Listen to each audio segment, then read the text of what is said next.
Hi and welcome. July 30th each year is International Friendship Day. And friendship is something that is so near and dear to my heart. This year, I'm celebrating it with my friend and another set of friends.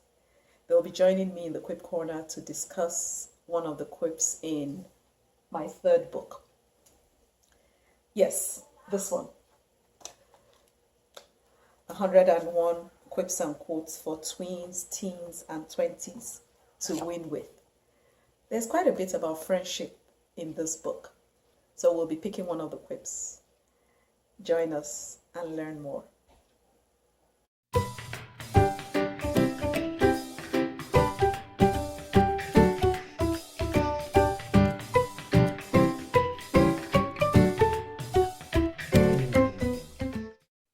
Chinyere, Hannah, and Adanna, welcome to the Quip Corner. Yes, thank you. Thank you very much. Thank you for having us.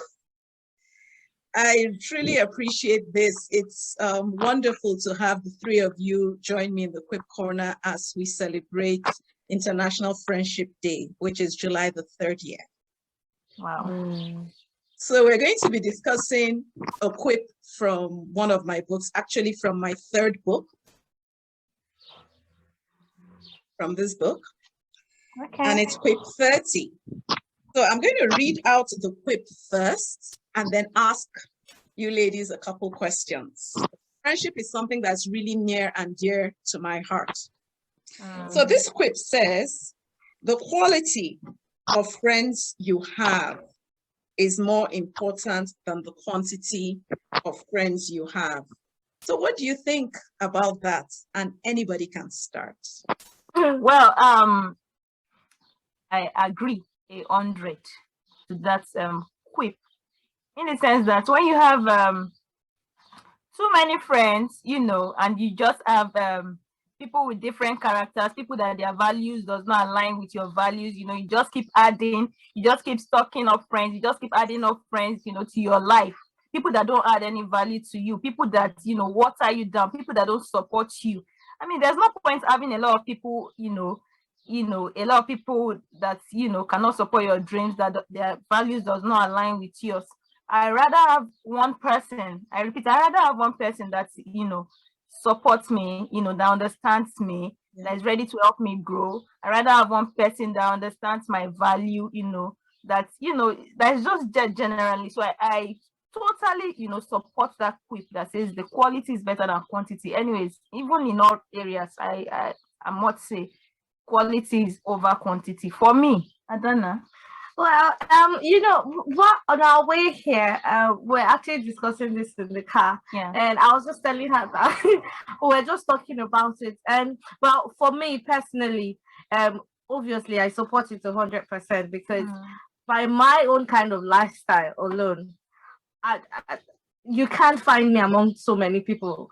I'm more like a lone ranger. I'm always to myself, by myself.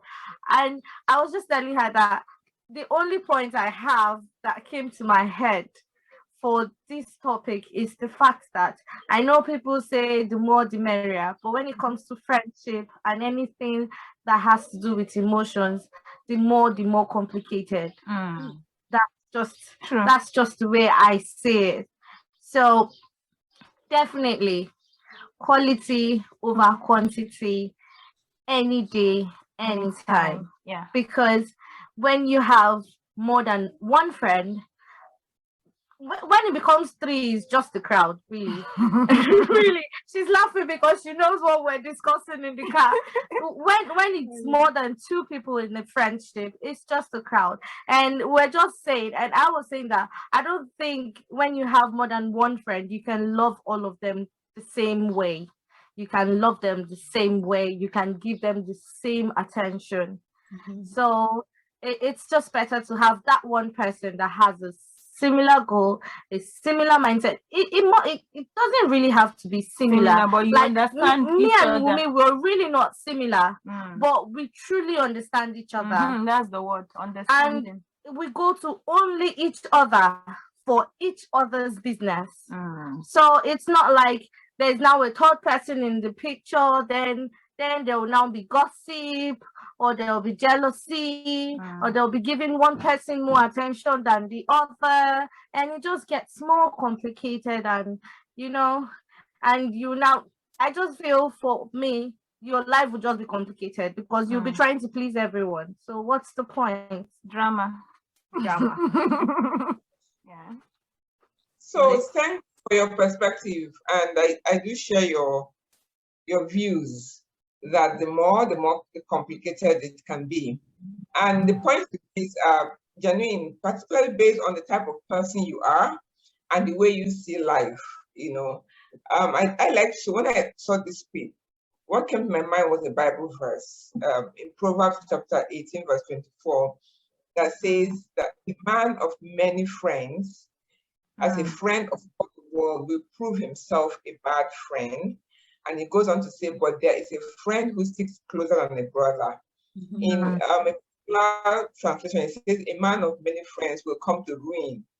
Perhaps that's because if you have many friends, it tends to draw a lot from you as an individual. There's just so much you can give to others. There's just so much love, so much compassion, so much intimacy you can offer to too many people.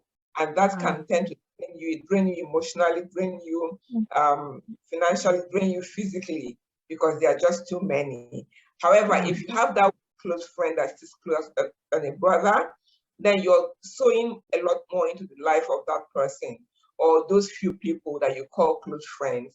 You're able to be present for them rather than trying to satisfy a whole lot of people. So yes, the Quip is, for me, very true in life in so many different circumstances.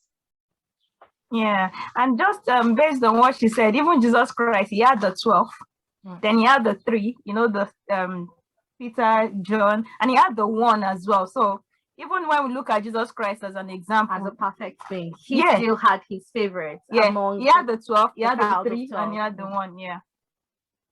Interesting. I mean, I agree with what the 3 of you have said. And my journey in friendship has been interesting. I mean, I'm an extrovert, so I usually have people around me, let's put it that way. And over the years, Chinyere is nodding. And over the years, I have learned how to narrow these things down. Chinyere, I'm curious for you, have you always been the one friend? And I know I'm not your only friend, so let's not, pretend that I am. Let me not go there pretending that, oh, I'm her only friend. But, how has that been? How has your friendship journey been? Was there a time when it was like lots of people and then it started funneling?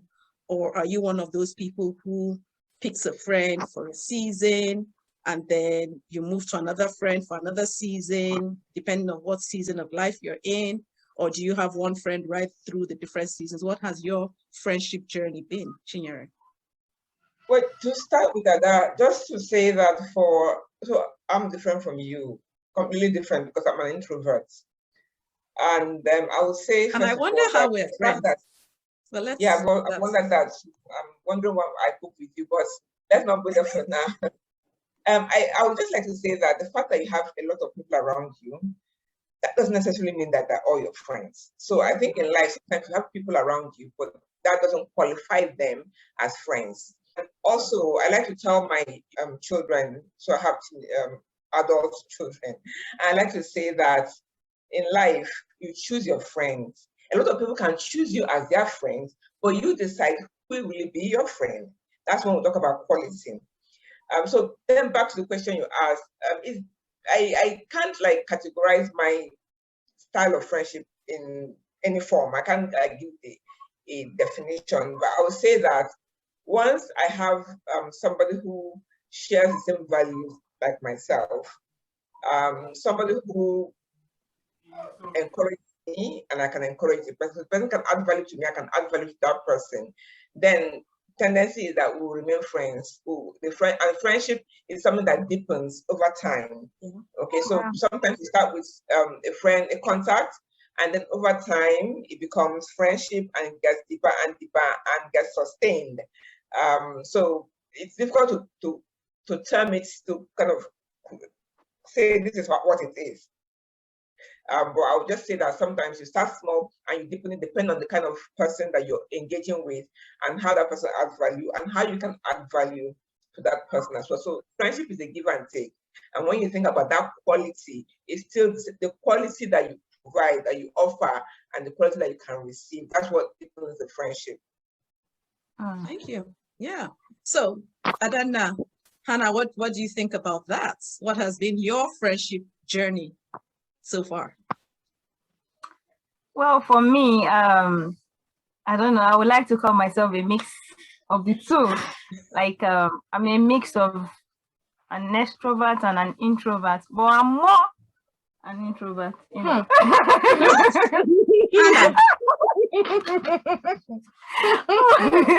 Well, I don't know. You don't agree, but and even when I look at Auntie Ada, she looks more like an introvert. Like by looking at I was actually shocked when you said you're an extrovert. Like by looking at you, I would like if I don't know you and I saw you not speak for the first time, I'll think you're actually an introvert because I am a very quiet person.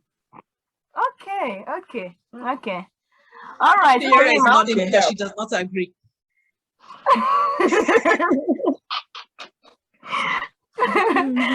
All right, back to the question. For me, my own journey of friendship has been well, I'm not kind of person that I've met different people along, the way. I've had friends for a season, Yeah. I had friends when I was in secondary school. When I was in uni, I had some set of friends that we are not, friends. It's not like, I don't know, something will just happen, you just part ways, because of you now have different values, or you are separated. But I don't know if the person is an ideal friend, even distance would not cause a separation, if you get what I mean. Because I have some friends that we still speak even though we don't reside in the same geographical location, but thank God for technology anyways. We can make video calls, we can chat and all that. So technology has made it very easy. But for me, I've had friends, difference is right now I'm a bit more matured. All those friends that we had when we were just growing up and all that. I'm a bit more matured now, and I like to say I'm in control, just like Dr. Chinri said. I'm in control. I'm not in control. You choose your friend. Anybody that doesn't respect you, anybody that does not respect your values, anybody that does not understand me, I call some people energy drainers. Those that you are in their midst, and when they speak, they tend to pull you down, or you tell them your goals, they are there to water it down. I tend to pull back from people like that, people that don't respect boundaries. I tend to pull back from that. So I have friends, I want to say that the friends I have now, they are they're people that understand me and I understand them, and they're, in the sense of its quality friends. Yeah. So let me give Adana, the opportunity to speak. I was hoping she'd say the friends she has now are the best.